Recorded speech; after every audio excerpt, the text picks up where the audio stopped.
key mindsets will be next year, or any questions that you have. Katie. Our day-to-day has always been start in the morning, whole group, but then really an independent day. But I think the biggest thing between my meeting with Paris and just hearing even just your mindsets is there's no I in team, and that having a major mindset switch where we work together on this day. Yeah. I also think it's like, because individual debriefs, I feel like sort of were part of day-to-day in the original planning before coaching was as strong, and now I feel like that individual time with the data can really happen in coaching meetings, and that helps to sell the shift to team time. Other thoughts on key mindsets? Let's hear from one or two more people. Claire. I have a question about that. Yeah. Okay. When I was teaching myself on that day, which was before it developed, I think one of the things though is like walking out of a day-to-day, it can be stressful because there's a lot now you have to do. And I think just in what ways or how did you balance this idea as well as now just the, now you've got a ton of planning and the visual anchors and this all to make this one forward. So like the work-life balance part and the like, okay, data day is really cool, but how can the aftermath of data day not be like a pain? Yeah, it's a great question that we've definitely grappled with. So a few things. I think one is super clear messaging up front. So like we do tell people if day-to-day is, for example, on a Monday, you're not going to come out of Monday with Tuesday and Wednesday and Thursday and Fridays lesson plans and copies. Like your plans for the days right after day-to-day need to be done before. And there may be like elements of cumulative review that change, but you can't think of day-to-day as like the big catch-up day. Right. So a lot of it is the shared work. So like if it's visual anchors, one person's making them for the whole team, that's a way to cut down on work. And they do come out of the day with things that have been created and made, and then other things don't take effect for a few days, and sort of the team shares the burden. It is a lot, but I think letting people know to be prepared for the days that come right after that in advance, it can be helpful. Okay. We're going to keep moving. Stop me if it's going too fast. So it's a ton of work to prepare for a great day-to-day, and so we really want a sense of shared ownership from everybody.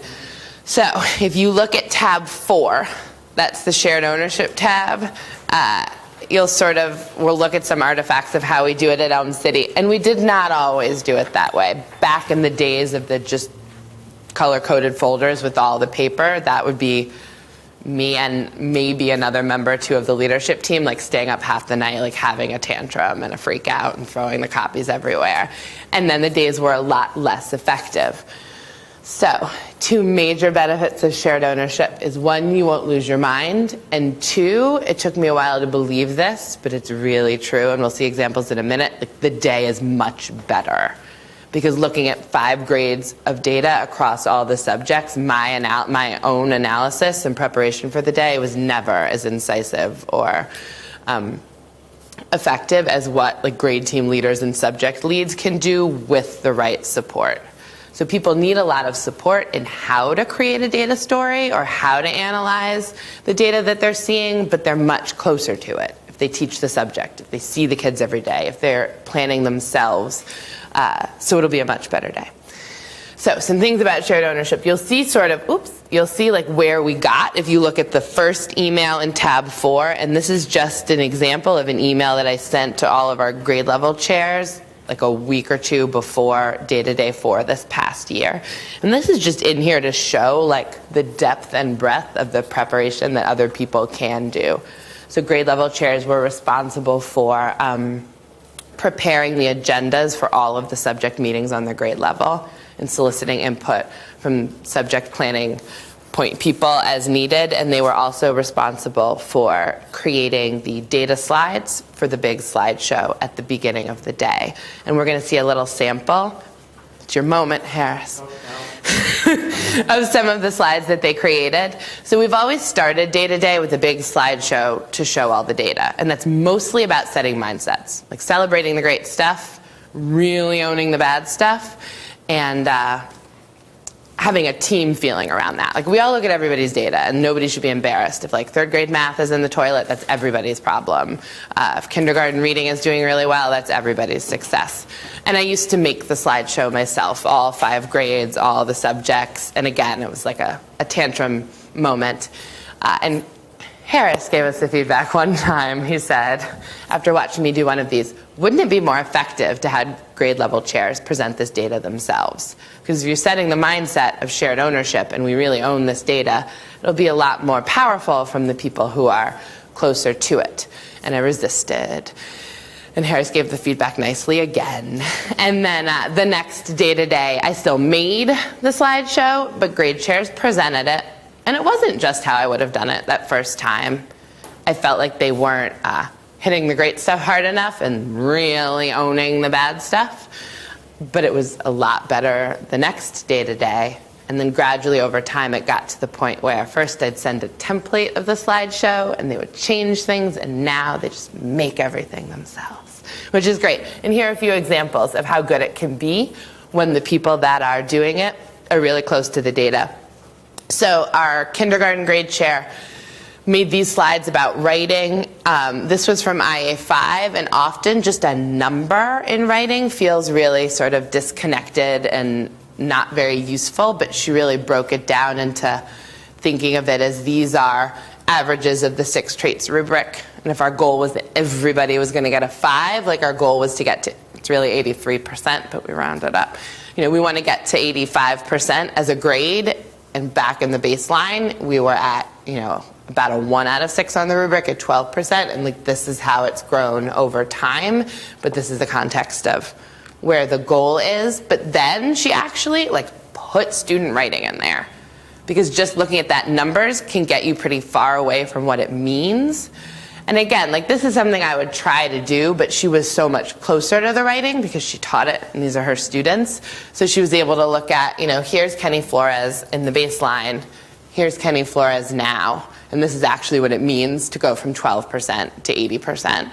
And she was able to talk the staff a little bit through just sort of what the key traits are here. And then just another example.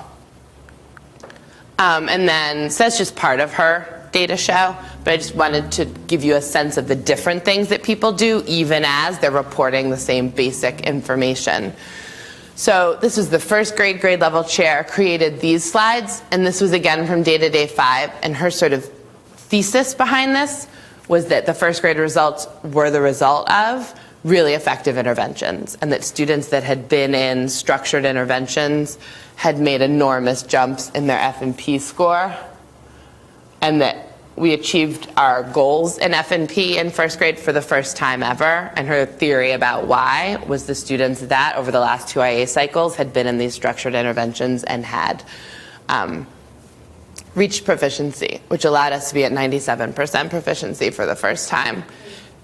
Yeah. Sorry. Do you guys do this slide just to get context? Do you do Yeah. this at the beginning of the day in front of everyone, or do you do this at the beginning of each content meeting? Great question. In front of everybody. Okay. So it's long. It's a big investment of time just to do like mindsets, and this is how we talk about data, and this is how we own our results, but And you we do do every it. subject area for every grade level? It takes about, we block out an hour for it. Other things happen in that, other opening stuff in that hour. The slideshow usually runs about 45 minutes. Each grade level chair is talking for 8 or 9. Yeah, so then she looked at writing, same thing, kids that were in interventions in different rounds, how they grew on a 6-point rubric. And then again, a similar thing to kindergarten, because we like to report the same data and always put in like growth over time, comparisons across the network, comparisons to goals, but people do it differently. Oh, and then we always report attendance data, which was something new this year.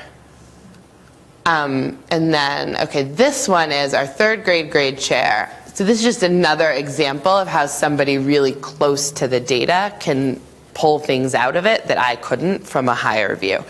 So he was looking at where his grade was in terms of F&P, children that had made big progress, and then a forecast. You know, here's where we are now at 84% proficiency, 40% advanced. What will happen if the 6 students at level M could make 2 levels of growth? And then he sort of forecasted that out. And then So this is just to show some slides we always have as sort of how IA scores are growing over time. This is my favorite. So he noticed, I think these slides are from IA4, don't remember. But he noticed that these students took an enormous dip, like 20 points on the IA, and he wasn't sure why. So he looked at a bunch of different data sources and noticed this, that they were students that in the previous 6 weeks had had appalling attendance and that they had then taken a huge hit on the IA.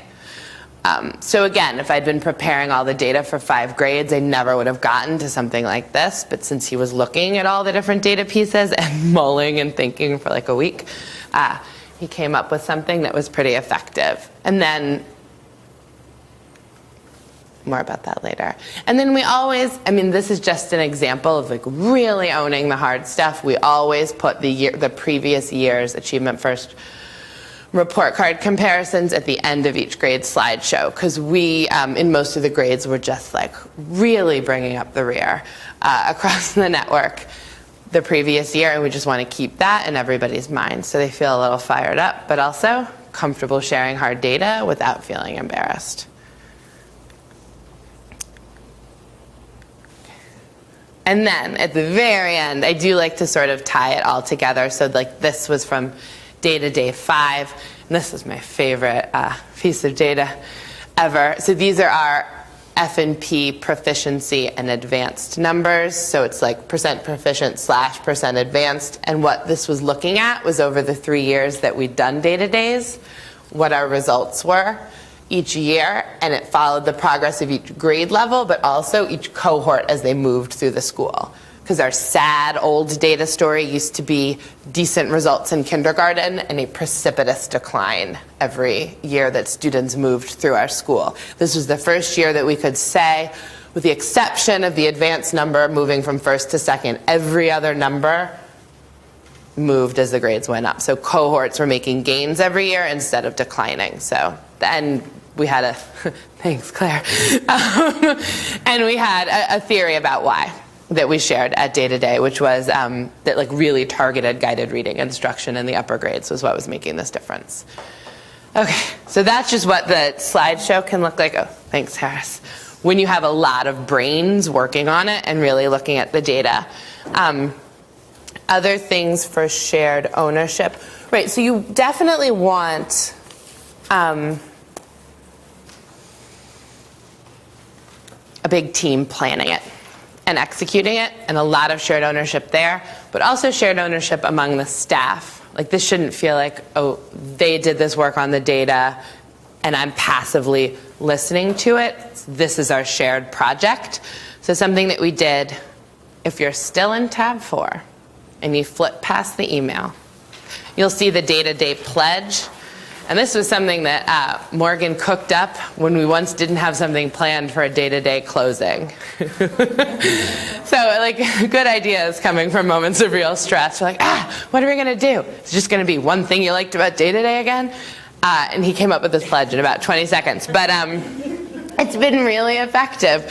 So what it is everybody at the closing meeting, which is at the very end of the day, just pledges sort of what a big result will be for their scholars in the next 6 weeks. And then you'll see it here, like who you'll help, who you'll ask for help, who you'll intervene with, and then you sign it. And then our closing is actually, and it takes forever with 35 instructional staff, like everybody, we just whip around, everybody stands up and reads it. So to build that feeling of shared ownership, and then we put them on the wall of the staff lounge. So it's like, this is our project, and we're all like formally committing to it. And then, just one more note, another reason to have all those team meetings is the shared ownership feeling of like everybody's kids are everybody's. Like every kindergartner is in my class. It's not just this is my group. So if somebody's group is not succeeding, like that's everybody's project. We're all doing interventions with those kids or sharing resources with the teacher. And those are my thoughts on shared ownership. So let's take 2 minutes of writing, thinking, processing time, and then we'll share out again.